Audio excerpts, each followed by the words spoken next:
Hello friends, வணக்கம். இன்றைக்கு நம்ம இந்த வீடியோவில் பண்ண போகிற டிஷ் கீ ரைஸ் தாங்க. இன்றைக்கி பெரும்பாலான மக்களோட ஃபேவரட் டிஷ் கீ ரைஸ் தான். முதல்ல முஸ்லீம்ஸ் தான் கீ ரைஸ் பண்ணுவாங்க. ஆனால் எனக்கு தெரிஞ்ச வீட்டில் நான் சாப்பிட்ருக்கேன். இன்றைக்கி எல்லாரோட ஃபேவரட் டிஷ் கீ ரைஸ் ஆகிடுச்சு.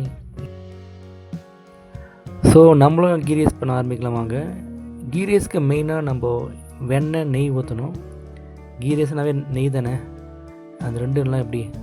ஸோ ஓரளவுக்கு ஊற்றிட்டு நம்ம என்ன பண்ண போகிறோம், வெண்ணெய் நெய் காஞ்ச பிறகு நம்ம யூஸ்வலாக போகிற மாதிரி தாங்க, லவங்கம், பட்டை, பிரிஞ்சி இலை, கிராம்பு எல்லாத்தையும் போட்டு ஓரளவுக்கு ஸ்மெல் வந்த பிறகு ஆனியனை போட்டு நல்லா ஃப்ரை பண்ண வேண்டியதுதான்.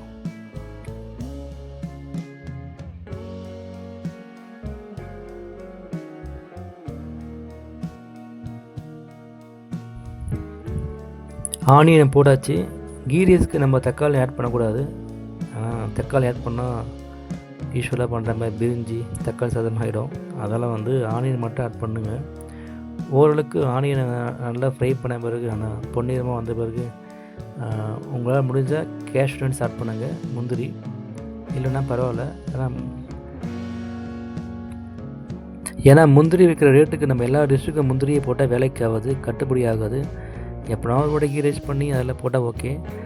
நல்லா முந்திரியை போட்டு ஓரளவுக்கு எல்லாத்தையும் மிக்ஸ் பண்ண பிறகு இந்த ஸ்டேஜில் நம்ம பச்சை மிளகா ஆட் பண்ணலாம். பாருங்கள், பச்சை மிளகா வீட்டில் ஒரே ஒரு பச்சை மிளகா இருந்தது. நான் பக்கத்தில் கடையில் கேட்டேன், இல்லை இதுக்காக நம்ம மெயின் ரோட் போனோம், அதனால் இருக்க ஒரு பச்சை மிளகா போட்டாச்சு. எல்லாமே இல்லாத இருக்கும்போது கஷ்டம் கிடையாது, இல்லாத போது தான் ரொம்ப கஷ்டமாக இருக்கும்.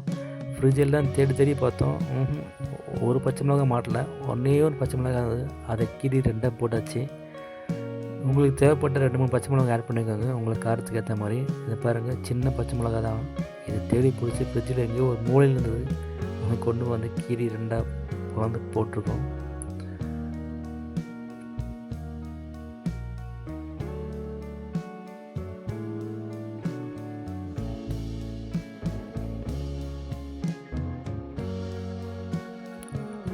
ஓகே, ஆனியன் நல்லா பொன்னிறமாக வதங்கிச்சு. இந்த ஸ்டேஜில் நம்ம இஞ்சி பூண்டு பேஸ்ட் போடலாம். இஞ்சி பூண்டு பேஸ்ட் போட்டால் சில பேர் ரொம்ப அதை வதக்குவாங்க. நம்ம அதுக்கெல்லாம் பண்ண மாட்டோம், ஓரளவுக்கு தான் வதக்குவோம். ஆனால் அந்த ஸ்மெல் வேணும்ல, ரொம்ப வதக்கினா அந்த இஞ்சி பூண்டோட ரா ஸ்மெல்லே போயிடும். அப்போ எதுக்கு நம்ம போட்ட பிரோஜனமாக இருக்கும்.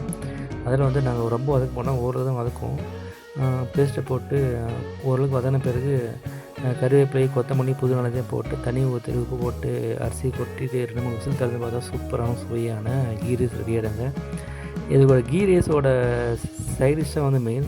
இன்றைக்கி கீ ரைஸோட அந்த ஜூஸியான சிக்கன் பண்ணால் சூப்பராக இருக்கும். சிக்கன் ஃப்ரை பண்ணால் இன்றைக்கி நம்ம பண்ணது எக்கு தான், எக்கோட கிரேவி, அதுவும் சூப்பராக தான் இருக்கும்.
ஓகே, பாருங்கள், சிம்பிளான டேஸ்டியான கீ ரைஸ் ரெடி ஆச்சு. இதுக்கு எக்கு தொக்கு, காம்பினேஷன் சூப்பராக இருக்கும். சூடாக இருக்குது, சூடாக சாப்பிட்டா சூப்பராக இருக்கும். ஆனால் ஆற வச்சு சாப்பிட்டோம்னா நல்லாயிருக்கும். என்ன பண்ணுறது, பசி. சூப்பராக இருக்குங்க. டேஸ்ட் அருமையாக இருக்குது. ட்ரை பண்ணி பார்த்துட்டு உங்கள் கருத்துல கமெண்ட்டில் போஸ்ட் பண்ணுங்கள். மீண்டும் அடுத்த வீடியோவில் பார்க்கலாம். நன்றி, வணக்கம் ஃப்ரெண்ட்ஸ்.